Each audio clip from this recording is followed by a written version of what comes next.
You are listening to Something Rather Than Nothing. Creator and host, Ken Vellante. Editor and producer, Peter Bauer.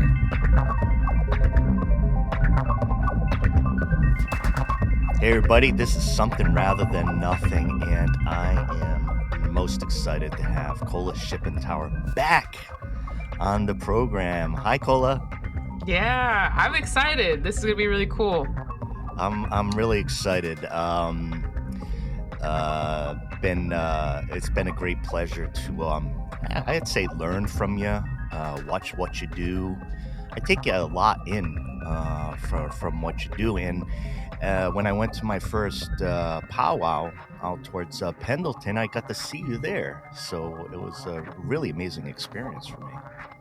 Yeah, for me too, because I mean, we got to meet so many people virtually, and I really appreciate the work that you do in providing space just for those of us just to be and to be able to have our say and to tell our stories, and that's really important to us. But man, if COVID taught us anything, it was that we could do pretty much anything from our computer, from the comfort of our own home. So being able to have that space and meet you, but then to meet you in person in real human form when you came out here, that was really cool. I think that's probably one of the biggest blessings that's come from COVID for me personally, was building and cultivating connections virtually, and then having, when you meet people in person, be that much more special.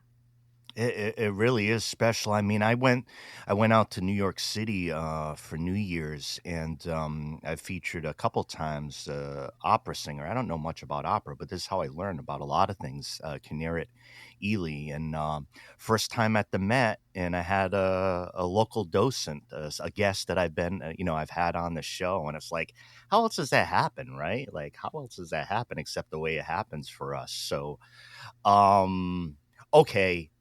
I saw you signed with the Oregon Ravens, which I check in with you here and there, but I was like, oh, okay, Cola's up to this. Tell me, like, just tell me what's going on with that.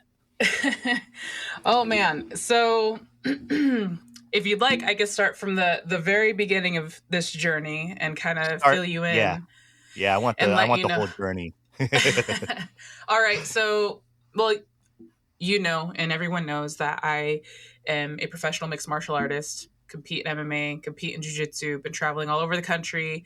And one of the promotions that we usually compete through is the International Brazilian Jiu Jitsu Federation, IBJJF. And this is where people are usually seeing me posting, like, I'm heading off to Worlds for gi or no gi.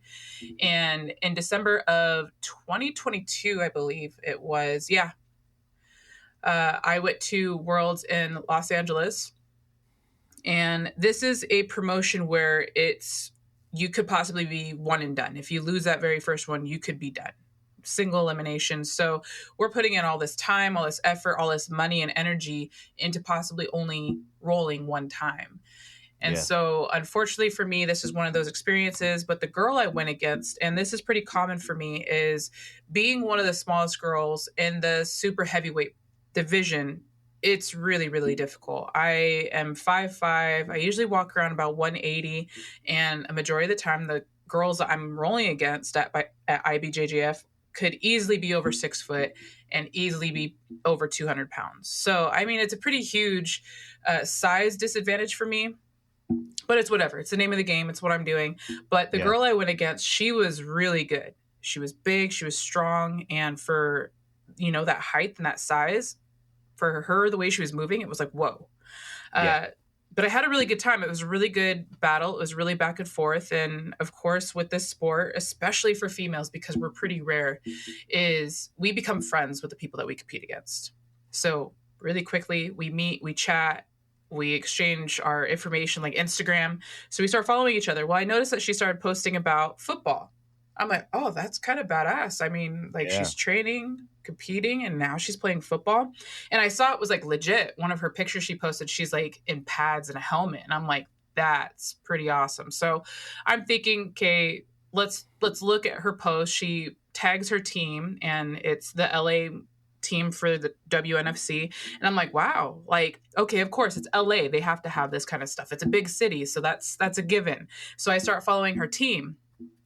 And then I start seeing that she's traveling a little bit more, go to San Diego for a game. She went to Las Vegas for a game. And then I see Oregon. And I'm like, wait a minute. Like, that's me. That's my home state. Like, she's coming to Oregon. Let's check this out. And so I see that they're competing against the Oregon Ravens. So I'm like, all right, bet I'm going to start following them.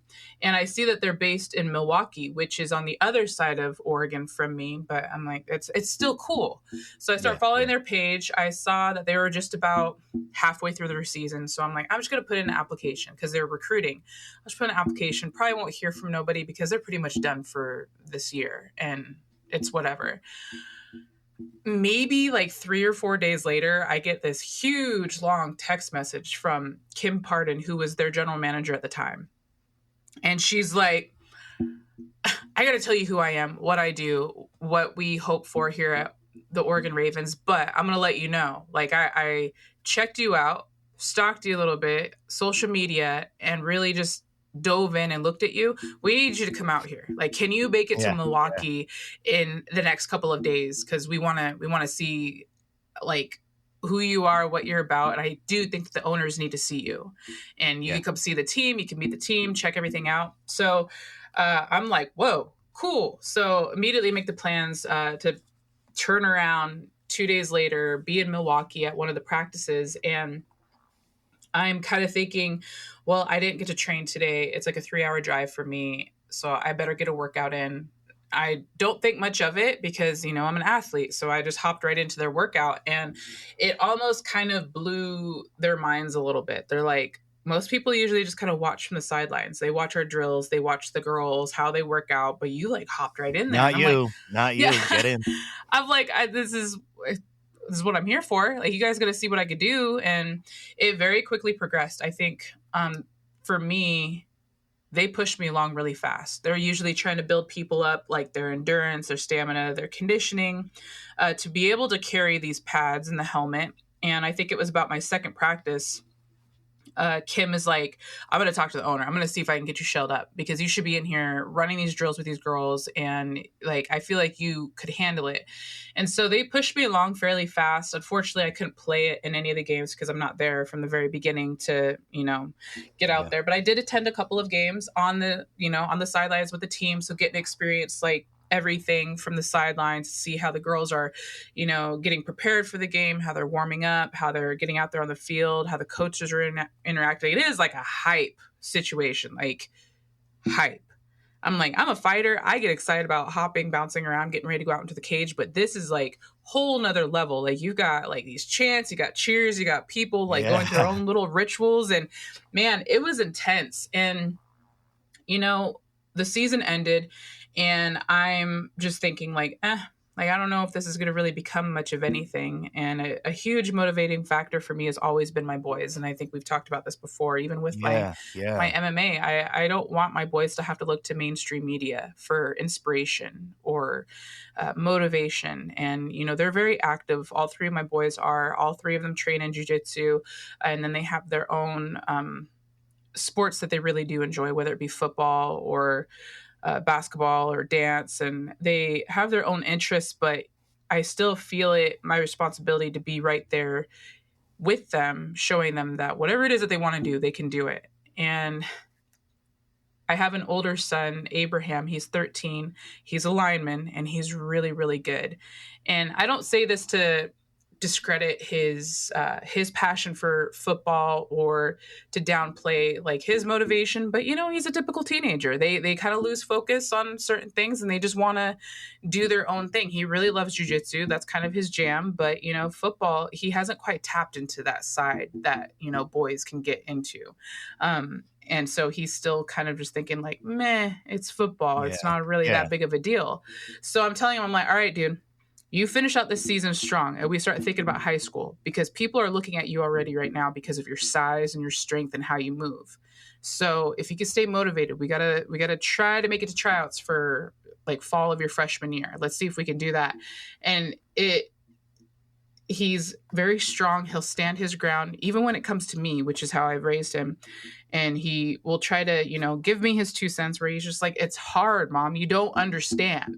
And I'm like, out of all people, I don't understand. Okay. I'm like, bet you finish out this season strong. You promised me you're going to try out freshman year for high school ball, and I'll do this thing with the Oregon Ravens. Like, I will put my all into it, just like I do with MMA and just like Ah, I do with yeah, jujitsu, and you'll see, like, we could do this. And so he makes it through the rest of his this last football season. And the very last game we had in Baker, and they had just had their very first snowfall of the season. And so they're out there like playing in about 2 inches of snow, and it's freezing. We're all cold in the stands, and they went into overtime. It was a really hype game. And at the very end of it, he's just like, the very first thing, it wasn't like, yeah, we did hella good. It was like, now you got to play in the snow. oh Instantly, it was just, man, yeah, he's like, I finished this because you said you were going to do the same thing. I'm like, all right, then I'm going to follow through with it. So again, it's just another outlet for me to be able to show my boys, like, if we set out to do something, we got to finish it, we got to complete it, and regardless of what it is, that's what we're going to do. That's how we show up. And so all three of my boys are super excited because they're like, my mom plays football. And yeah, you know, Abraham has now gotten to the mindset of like, all right, like next year I'll try out, and we'll see where we go from there, and I'll put my all into it. And so they're really excited. And the past few days have been a bit of a whirlwind, because that was my initial mindset when I tried out for the Oregon Ravens, was just, as a mom, how can I use this to help my boys and to further motivate them, not thinking yeah, too much of it, and not, you know, making it in anything like in my mind that's like, hell yeah, let's go. I still got primary focus on like MMA and jujitsu, but also my advocacy work. But we hit National Signing Day, which was January 5th, and everybody saw the pictures from that. And that's what yeah. everybody's all of a sudden got super hyped for. Indiansports.com posted about it, and it just blew up. And it literally blew up in my face, because I'm getting calls, I'm getting texts and messages, and people are, hit me up like, this is hella cool. Where did this come from? How is this getting started? And so now here we are, and I'm still trying to like come to terms that this is a new part of my journey, and it's really exciting, and I'm really looking forward to this opportunity. Yeah. Oh wow. There's so much there in what you said, and thanks for taking me through it. I think it's that kind of reaction from Abraham that you said, where it's like, the first thing was like, all right, I finished, like I did my thing. Now I want to see you, and it's such a, I don't know, it's such an inspiring thing to hear. I traced my memory banks back, and I had seen, I wasn't sure if it was a loosely affiliated like club team or the Ravens were. This is a few years ago. I mean, like 2018. I remember it was in Milwaukee because it was over at Milwaukee High School, their football field, and a great friend of mine and colleague that I do union work with, her wife was a player, and I had never, like, it was like when, I hadn't been to a women's football league, but I was brought up to speed really quick about, like, yeah, it's football, no other funny stuff, and it was a great experience. So then when I saw your football jersey pop up, I said, yeah, but I'm like, well, what the hell happened? This is so great to see. Folks and listeners, there's a great short documentary that you can find on the Oregon Ravens, the team that Kola signed with, called Waymakers, and it's done by a group called In Good Company. About 17 minutes, and a really great short documentary, and just talking about the women who are playing. They're like, we got tons of catch up to do societally, and not being part of a football infrastructure like the boys and the guys are. And they're like, we got to pull full in right now. There's no excuses, and this is about as real as real. And it was really inspiring. Cola, I had a question that I really don't want to forget to ask. I've I've mentioned to you, I've learned a lot, from you and other indigenous artists and athletes and guests that I've had on the show, and I'm familiar with maybe a longer history of, say, hockey and indigenous folks hockey. I think of uh, there's a couple movies and famous book by one by Wagamis, and about about playing hockey.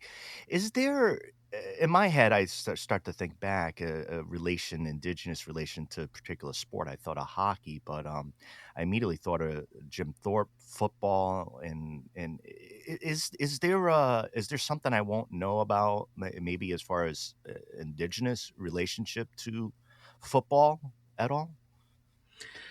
As far as the game itself goes, I don't think there's a direct connection, but I do believe that a Yeah, majority of the games like lacrosse, handball, a lot of these other field sports have a lot to yeah, do, like kind of have a little bit of like an indigenous tie to a lot of these. But again, indigenous people, we're active. This is what we do. Movement is everything from, you know, battles, wars, fighting, being a warrior, to hunting, being able to gather, all the different things that we do as a people culturally uh, are based off of these movements that we developed as children. You know, we had all of these games that were fun and kept our attention, but it was building up a lot of these skills to be able to do the things necessary to survive as a people and to keep going. So I don't think that there's really any football, like American football game that we had yeah, yeah. culturally, but I do think that there was a lot of different field games that we had that would kind of mimic a lot of the things that the game of football does entail. Yeah, yeah. So, really excited to hear that. I wanted to mention, uh, just popping over. So, this kind of like so I don't forget these things about the powwow. I laughed so hard during the powwow. There was the MC and what people were saying. I didn't know it would be like this really fun comedy. It struck me like I was laughing my ass off, and amongst all the other wonderful aspects of the powwow, including I'm still digesting the fry bread from back last summer, which was lovely. But it was such a wonderful experience. I laughed so much. I felt so great leaving it. My partner Jenny and I had traveled from. We were out in Joseph, a beautiful, the land I love out there, the Wisáwca, and had that experience. And yeah, just saw the billboard sign. I said, well, and pulled in. I tell you one little thing, pulled in, and they had like free dry camping like right on the ground. And I just felt like, wow, it's like I just felt welcome. Like I'm like, okay, I can just put my tent right here and I can be at this for the next 2 days. Really subtle for me, but it was a really beautiful experience. And then seeing you. Uh, it was really a great highlight of the summer. But man, that MC, I I mean, I was laughing my ass off, and I didn't expect that. Yeah, I think that's probably one of my favorite parts about powwows is usually the announcers, MCs usually have a really good sense of humor. They keep the people entertained and engaged and wanting to be involved in the dances that are going on. And I think that's a common misconception when people are going to powwows. They're thinking ceremonial. They're thinking, ooh, super sacred, like be very, very respectful and just stand from afar. And nope, powwows definitely are not like that, whether you're indigenous or not. Like we as a people have always been as inclusive as we can be. And I think that's part of that aspect that you're talking about. Like there is free camping available right there on the powwow grounds to be able to be so close. I mean, if you're obviously not a night owl and it's like 11 o'clock at night and you're trying to sleep, you're just hearing like the powwow music, which is a unique experience for anyone that's never been a part of this culture before. But I do say that that's probably one of my most favorite parts as indigenous people is our ability to bring people in and make them feel like they are at home or welcome to be there. Yeah, yeah. And so listeners, I got my Kola Shippentower shirt. Proud to help support Kola. And talking about this and the football and the things that you do, learning about the league, right? It's like this is a make do type of league by the players. This is a make do, make your time. It's a league that wants to grow to be big enough to say, okay, let's sign contracts and now. But this is a beginning independent league. I also believe it's black owned league, minority owned, and so right, so lots of things to do. Can you talk about? I mean, knowing what you do, I mean that part wouldn't necessarily be intimidating you, but could you tell us about you know interacting in the league kind of getting into it, and that it's really make it what you will, which is a lot of work, but also I see a lot of empowerment. Like, we can make this league work as players. Can you talk a little bit about that? Yeah, I really think that this entire league is truly in its infancy. And with that being said, if you even go take a look at the website for WNFC, if you take a look at their social medias or any of the players or their teams, it doesn't look like it. It doesn't Oh, look like we're just starting from the ground right now. Like, everything looks so like super legit and professional. It's really well put together. And honestly, I think that has a lot to do with the owners of the teams and their time and their commitment and their energy to building this league. And with it being in its infancy, because it just started in 2019 and COVID happened. So it really shut down a lot of stuff for everyone. And so last year, I want to say, was kind of like their first solid year of having this, pretty full roster for the Ravens anyways. And now we're getting to this point, but it's exactly what you said. Right now, the experience for players, it's kind of a pay to play yeah. situation. And so when you get all of these women together, or they them, on this one team, who are fully committed not only to themselves and the betterment of themselves as an athlete, but also for the team. Yeah. It's really cool to see how it's coming together, because we have to come up with our player fees. We have to come up with, we have to pay for our own gear. There's certain things that we have to come up with the funds for. But I mean, this is the stage of things that I love being a part of. I love being a part of that foundational work. And just like with MMA, I was starting in a time where I very rarely ever ran into another female on the mat, or training in a cage or anything like that. So I am, I'm very accustomed to having to put the grind and the work in, and it's just so awesome to see this huge roster of women who have the same exact mentality, and they have that heart set where they're like, we're in this, we're going to work together and make it happen. And it is really exciting, because I do truly believe that we're kind of just about to break through that ceiling to be able to get opportunities for players to be paid. Now, there is, at the end of the season, there is the pro team. And so that becomes a whole different situation, because at that point you got all these amazing players from all the teams all over the country coming together for this one huge game to really put on a show. But I mean, right now we are truly building up what this league could possibly be. And if I could be a part of that, and, say like 5-10 years down the road, and I'm showing up as an old head, this vet, to one of the games, just to be like, I used to play for you guys, and see these girls going out there and, working hard and getting paid for it, or having some other type of representation for them, whatever the case may be. But I will truly feel as though I helped with a little bit of that change, with the work that we're putting in today. Oh, I'm sure of it. So everybody, yeah, make sure you check out Oregon Ravens, and like I said, that documentary. Learn about this league. This is, in the work that you do, Colin. A lot of the work I do around advocacy. This is not sitting on the couch. You want this to help work, then get behind it and support it. I've seen. So, and part of the show that's been special for me is kind of to connect with women's sports. And I tell you, I see on the Professional Women's Hockey League, and I've been reading about their crowds. This year, they keep breaking records. At least 2 or 3 subsequent games. At one, there was 13,000 hockey fans in attendance for the Professional Women's League, and I think the next one was 15,000. And I'm like, there's Tampa Bay Rays baseball games where fucking like 9,000 people are showing up. I'm like, it's.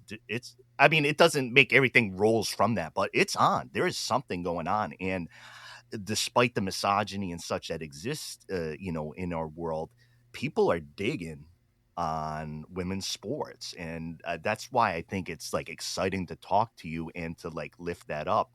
And again, there's advocacy in it of being like, don't cross your fingers and assume everybody's getting paid like the guys. That's not the way our society is even structured. So, kind of throw in support, and I think there's a lot of energy behind it, because the interviews I heard with the players were about that. Like, get behind this thing that we're doing. I know I'm laying out the groundwork. I know that we are, and it's great for you to be part of it. Kola, tell us about. I know the seasons at different times, and what's a season look like for the Ravens? So we have our very first national tryout day, which was the first Saturday of October, I think it was. For the Oregon Ravens, we had 3 different days for tryouts, but it started back in October. And this kind of starts getting that ball rolling for a lot of the athletes who have been off season, where they're kind of like, okay, now we got to get back into the swing of things. We got to get back to training. We got to get back to field work. And so we start really building up to the month of January, which is our national signing day. And I think that's where everything is fully hit. The coaches are looking at players, trying to see where their strengths are, maybe pointing out a couple of weaknesses, and then figuring out what positions people are going to want to play for, or what would be most appropriate for them and what they bring to the team. And we actually did have a mini camp this weekend, and unfortunately it was supposed to be in person, but it was canceled due to the weather that's happening in Oregon right now. So pretty much Portland shut down because for some reason that side of Oregon, man, they don't know how to act when snow hits or ice or anything like that. You're So I'm over sitting Yep, yeah, and for everybody to know, Cola's on the eastern side with a little bit of a different habitat and weather conditions. It is a freak show out here, and it's a freak show because of the weather as well right now. Yeah. So, but it's crazy because I'm like, no, I could, like, people are like, you should probably just hunker down, Kola, and stay there. And I'm like, no, I'm good. I can drive in this. I know how to drive in this, and I'm capable.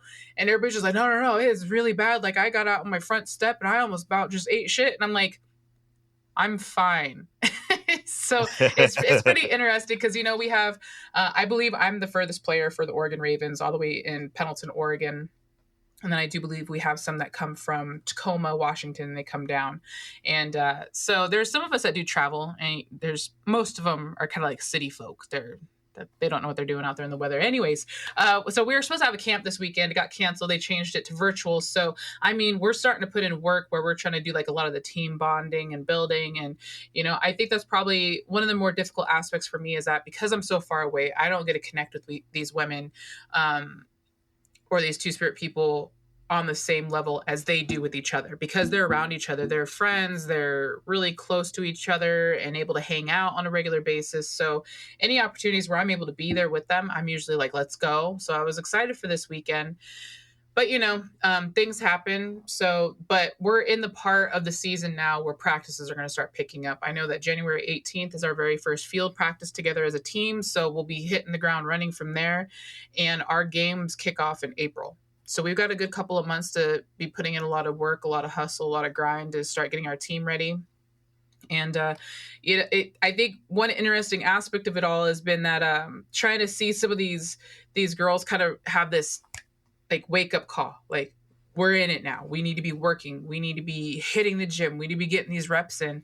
And I feel pretty fortunate that as a professional athlete, that's just kind of my my regular state is constant training. I don't have an off season. And I think that was hard for maybe some of the other athletes and maybe even some of the coaches. They're like, Kola, don't take time off. I'm like, no, I'm steady on it because I got to be ready so I don't have to get ready. If there's all of a sudden this crazy opportunity for fighting coming up, then I got to be ready for that. But it's just also me as an Indigenous person. We as athletes are a whole different breed. And I think that's something that gets really underestimated by athletics, like people who do recruiting, coaches, when they're trying to find people for their teams, whether it be basketball, football, anything else, is that our Indigenous athletes are kind of underestimated. But as soon as they get one, they immediately are like, holy crap, where have you been? And it's like, on the res. Like that's where most Ready of us to are go, born. ready to Yeah, go, born and ready for raised, an and just opportunity. And so I think that's something that is pretty new and probably fairly unique for this team, is being one of their very first official teammates, because there is another individual on the team. She's the hydration specialist. She's actually Grand Ron, and I believe she's enrolled out there, but she doesn't play. So, I mean, it is a different aspect, but I think that's something that's been really cool to kind of see unfold for some of them. They're kind of like, all right, Kola, we see you. And I'm saying, you tell me exactly what you need done. I'll get it done. Yeah, yeah. I'm sure that attitude is well appreciated. I I had Rachel Balkovich on the show, was in baseball, and she ended up becoming the first like single A manager and for the Yankee system. Last week, she was hired for the Florida Marlins as the lead player development person in the entire organization, and it's been incredible to see that, and mentioning like the hockey attendance. I just, part of me is my connection and learning here is like I can feel the things happening, which is why both of us have a lot of energy. I'm like, oh, I need to like thread the wires with Cola for a little bit. And do you think, I wanted to ask a question related to what you said, the indigenous, and the being ready, and where you're coming from. Do you think when you first showed up, and you were like ready, and people were like, "Wow, she's like right in on this," was that part of like kind of like what you were referring to, like as far as like being ready to get in, or was it like general attitude and training in jiu-jitsu, like you need to be ready, and I heard that point a couple times. Was that the piece where like people like, whoa, like she's in? Was that what's going on?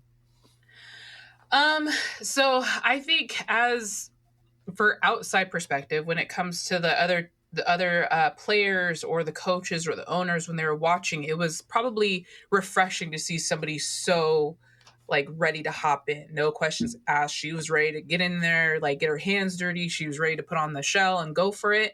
I think it was maybe a little new. I mean, obviously it's football, so you have to have some intense personalities come in there. So I'm Yeah. pretty positive that I'm not the first, but to show up on the very first day like that, I think it was probably refreshing to them.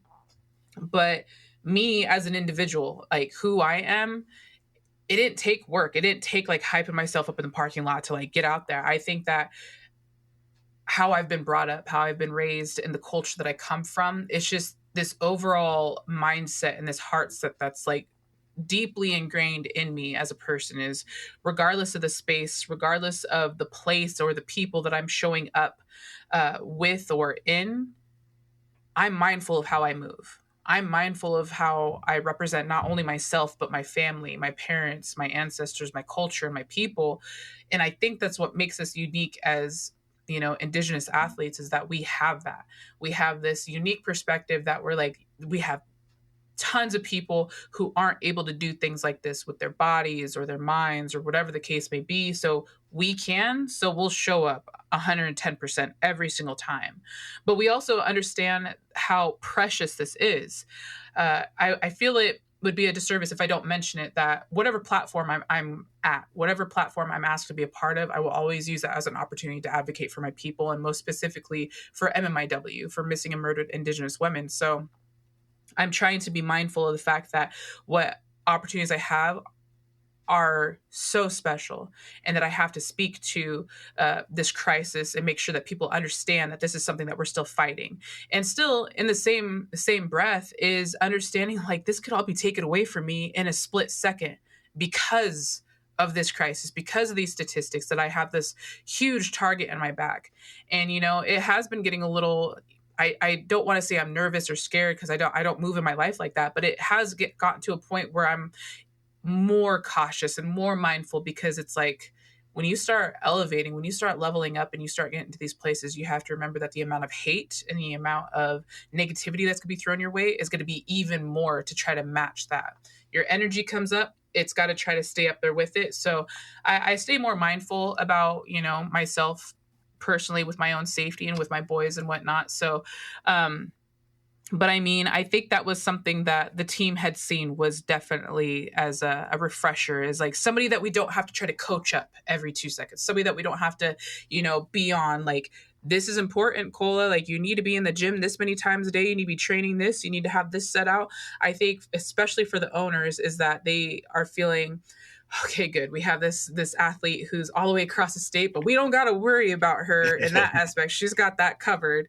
And but for me personally, and I think for a lot of the people that follow me, and a lot of my own people, my relatives, they already know like that's Kola. That's how we show up as a people. So of course she's gonna kill it out there. We can almost like rely on her to show up in that way. So I think that's what the two different perspectives for that meant in that moment. Yeah, and thank you. And talking about MMIW and persons, girls, two spirits, and it's been a part of the show where I've been open about the fact that I've been learning, and I at times have stumbled and been kind of said that out loud because I'm learning, and I am not going to allow a mistake or a misunderstanding to get in my way of like diving in, and that's just that my attitude with things in general. But I think for me, one of the proudest things that I've done is like learning more about the issue within the labor movement and concentration of labor and man camps, and maybe what labor can do about this issue, which is a tiny non-existent conversation. And did some trainings with my colleagues within my union work, and got the ability, to the best of my ability, to teach, and using some of your audio from podcast, Rosalie Fish, who I've learned just a ton about, Jordan Marie brings three white horses, Daniel, and it's been part of my learning, not as just like something to study or thing, but as hearing about this. And I really appreciate the opportunity you bringing this on, because it's a deep part of my learning in the show. And I think if we listen to that issue, and we listen to what's going on in women's sports, or in talking about football, again, it's like, not to berate the listeners, sorry out there, but it's like, you can get involved. You can support with money and time. You can say, like, you look at the videos, like you said, that these teams are putting out, that you don't have to explain that it's football.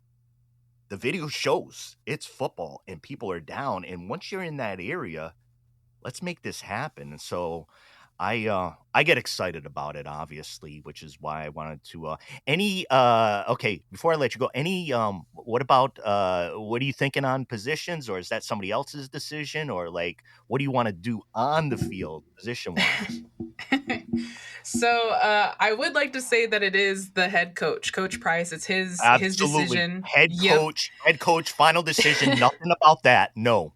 Yes. And I think this is a little bit of a topic that I haven't really got to discuss openly yet. And I'm gonna talk about it with you because I feel like you're gonna see me where I'm at, and you're gonna understand is that when I came into this, I did so with this mindset of just show up, show out, do what you normally do, Kola.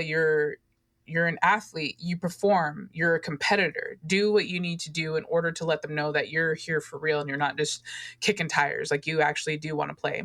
So we get to like tryouts, and I think because it was allowing these girls to see me in movement coming from off season, because they saw me on season. Obviously, all of them are in this mindset of like, we're here to work hard, we're grinding, we're getting ready for game day. So they aren't really paying attention to the new girl that hopped on the field, other than that's just another body out here. So we get to tryout days, and like I said, this is the time where players are starting to realize like, oh, we got to get ready to amp it up. Like, we're coming from off season, my body's hurt and I'm sore. But then here comes Kola, who is still pushing like she always has since last season. What the heck? Where did this come from? And I'm trying to explain to some of the girls, like, I don't have an off season. Mind you, I'm still in it, like 365. Like, I might have 52 rest days in a year, probably not, but it'd be nice to have a rest day every single week.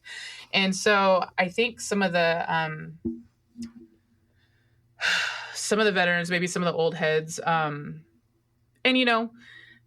regardless of being a female team, like, we still have some issues as women. Like, we're still going to have a little bit of that drama side of things. I think men run into it too. It's just not as, prevalent and not as out there like it is for women. But, and I explained this with one of the owners and I believe he's one of our defensive line coaches, because they're asking me like, how are you feeling, Kola? Like, how are you kind of like, moving in here? And I'm like, I'm kind of just running into the same issue I usually have always had with team sports, which is like I get a good handful of people that really absolutely love me and they can't wait to get this working with me. And then, you have your couple little sprinkles here and there that are kind of like, all right, Kola, like you're good, but mind yourself.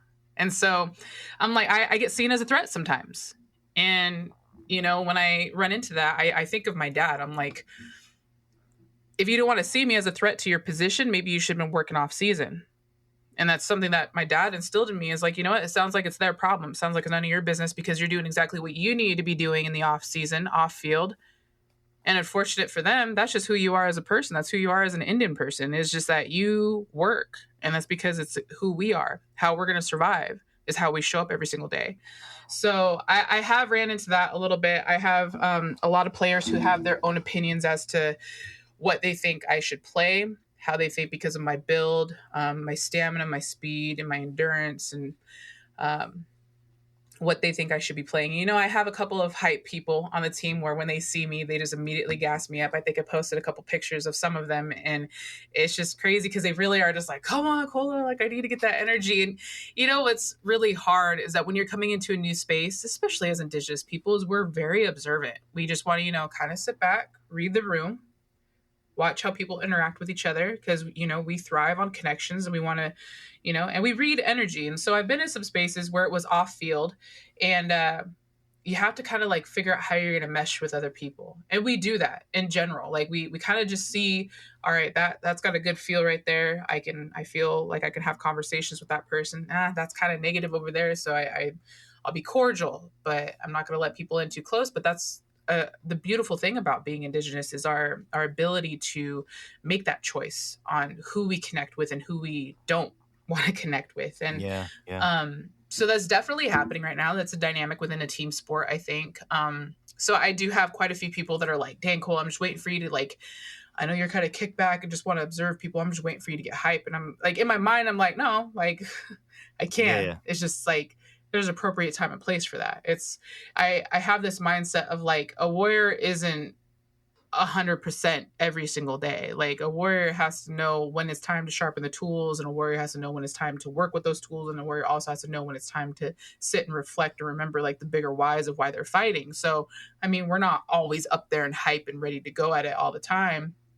So it's definitely been an interesting experience, trying to mesh with the team in that regard. But ultimately, when it comes down to picking a position, it's going to be up to the head coach, and that's Coach Price. And obviously, as athletes, we do have the choice of what position we want to try out for. So when I had showed up to National Tryout Day, I was thinking running back and linebacker, just because I like to run, but I also like the fact that I'm strong and I'm a little bit bigger in the shoulders. So like if I run, I might be able to run over some people. So that'd be kind of fun. And everybody kept talking about linebacker because like you get to hit people with your body, not just with your fists, not with just like grappling. Like you could hit people with your body. And I'm like, that sounds like my jam right there. So I got really excited about those two positions, and I went to go try out for those. And I think it was when Coach was kind of setting people up in their different areas on the field, like running backs over here, linemen over here, QBs over here, and kind of just setting people off in their ways. Coach Price kind of saw me standing there. He's like, what are you doing? Get your butt over there with the QBs. And I'm like, oh, you were serious about me trying out for quarterback. So there was a lot of us that tried out, and obviously there was some of us that maybe shouldn't have been, but that's not my place to say. But yeah, running back, linebacker, and then toss my hat in for quarterback. And I mean, I know what they're telling me that they need. I know what the other coaches are telling me is what they're looking for, especially in a quarterback. And I definitely am confident that I could fulfill their every want and desire for a quarterback, because I've been very, let them know, like, I might not know the fancy lingo. I might not know all of your guys' plays because obviously I'm new. I haven't even seen a playbook yet. But you tell me exactly what it is that you want done. I can guarantee you I will get it done. If I don't get it done the first time, best believe the second time it'll be done, and with probably some flair at the end of it.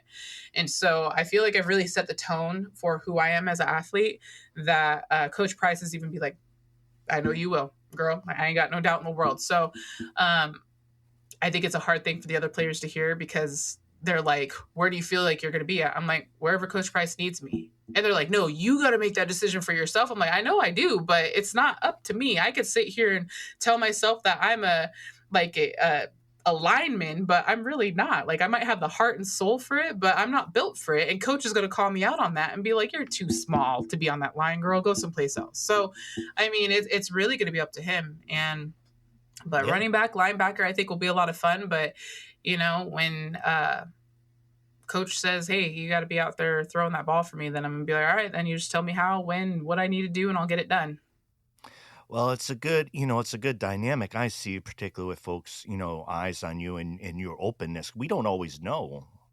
I mean, we might have seen a poster when we were a kid and like, that's who I am. And it might not be you, so I think it's kind of like being open to where you fit in, and it's a team sport, right? So that just makes a lot of sense to me.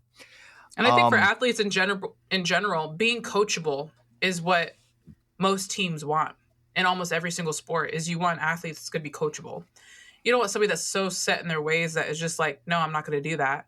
Because you could immediately get dropped for not wanting to listen to the coach or do what the coach is going to tell you to do. So I think that's something I've always tried to carry is like, if they want me to do something, I'll get it done. If I enjoy it, like I'll make it fun. But if they need me someplace else, I'll do exactly that as well. So I think it just comes down to being coachable. Ton of respect for that. My athlete days are way back when I was in my teens, but team sports were difficult for me, and I'd have more conflict with my own teammates playing basketball than I ever did with anybody else, and it became manifest. It's just it's a dynamic, and I'm really excited.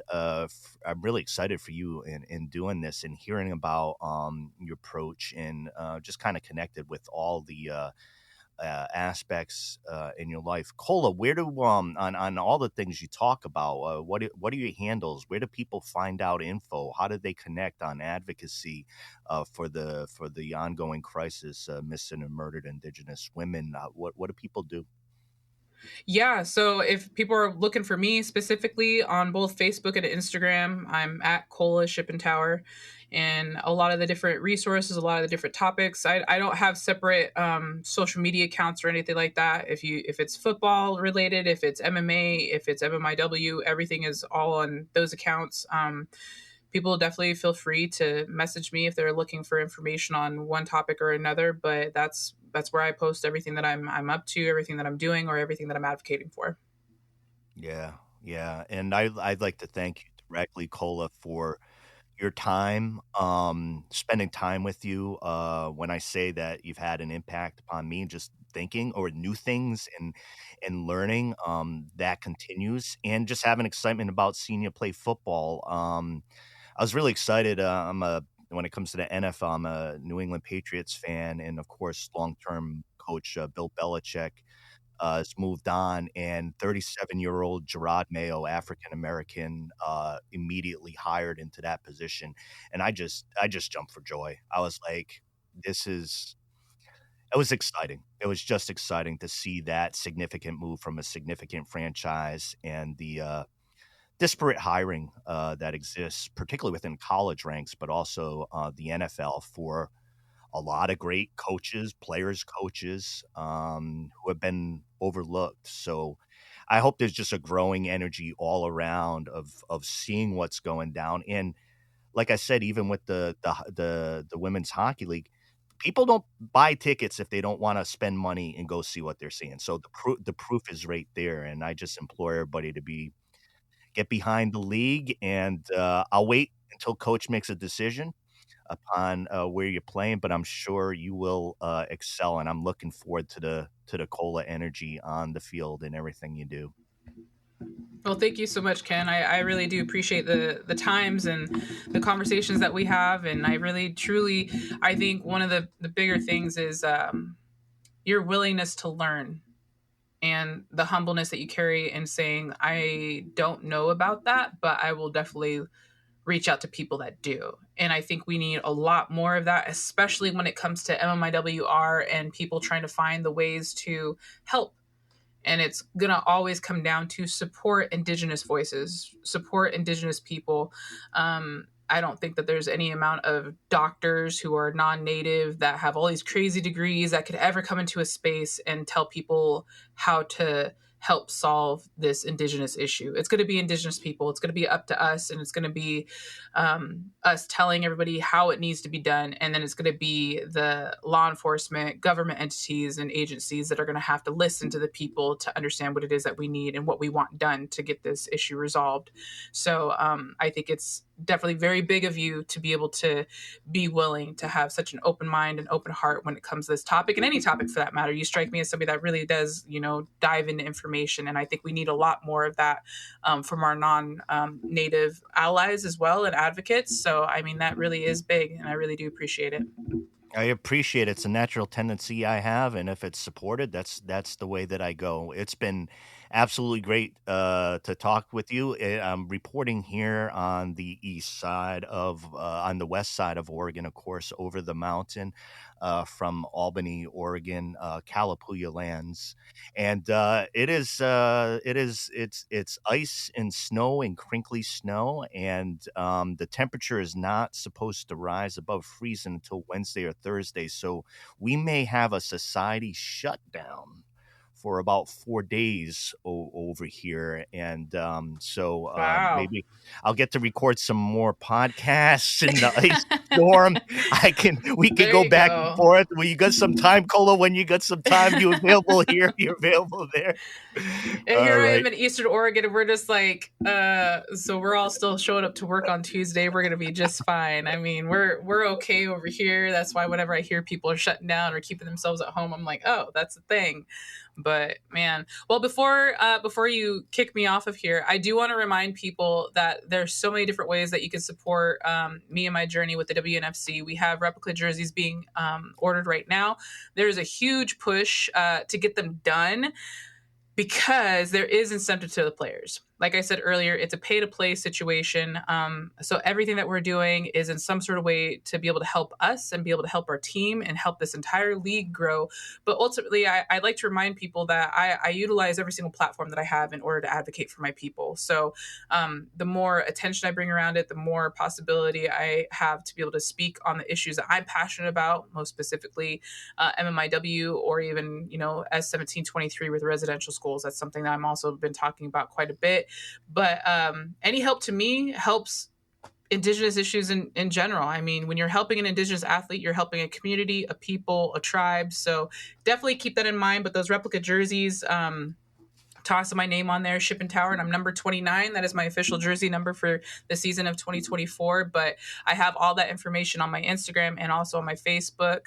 And if there's any businesses out there that are looking to be a team sponsor for the Oregon Ravens, we have excellent. I'm really impressed by the sponsor packages that the Oregon Ravens are providing to sponsors.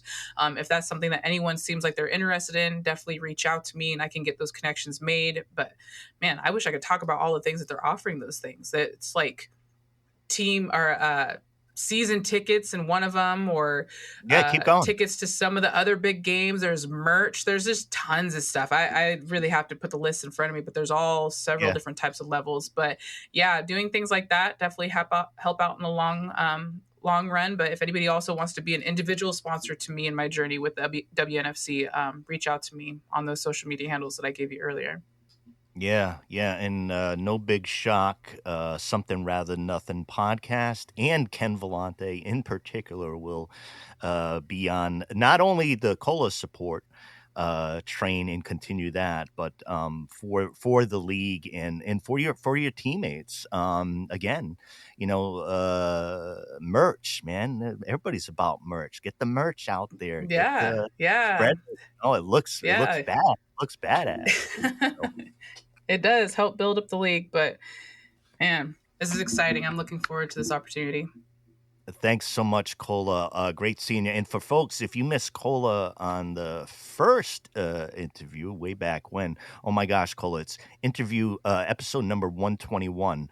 I'm going to be hitting 250 episodes So Whoa. you're right there. I hope that's in the heart of when I was just getting my strength in my legs. Not the first 10 episodes, which were good, but Yeah, yeah. kind of midway is like, all right, Ken's hitting this thing. So Wow, 250. That's pretty awesome. I think we'll have to just make this like, what do they call that? What do they call those? Like the century celebrations? yeah, Centennial. There we yeah. go. We'll just keep Cole on there for in the hundreds, the 200s, 300s. You never know. By Yeah. the 300, I could be something completely different, and everybody be like, "Whoa."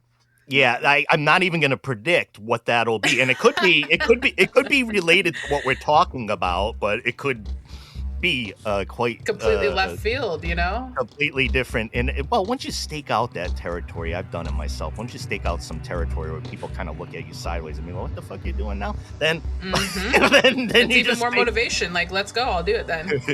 All right, you're drawing comics now? Sure, why not? Yep. All right, Kola. Much love from me in the show. Best of luck. Stay healthy. Stay strong. And thanks for everything you taught. Katsuya, Tatsulap.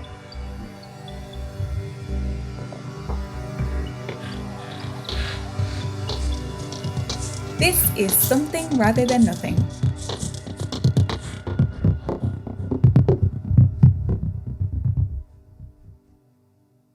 And listeners, to stay connected with us and our guests, visit somethingratherthannothing.com. Join our mailing list for exclusive updates and access to guest-created art. If you enjoyed this episode or any episode, please like, subscribe, and leave a review on your podcast platform. People really read that shit. Your support helps us reach more listeners and spread our community across the planet. This is a global show, and we like to give a shout out to our many listeners across the world, including many listeners in Canada, Spain, Germany, UK, Argentina, Brazil, India, Thailand, and so many more places. Be sure to follow us on Instagram at Something Rather Than Nothing Podcast for behind the scenes content. And the best way to help the show is to tell your friends about us.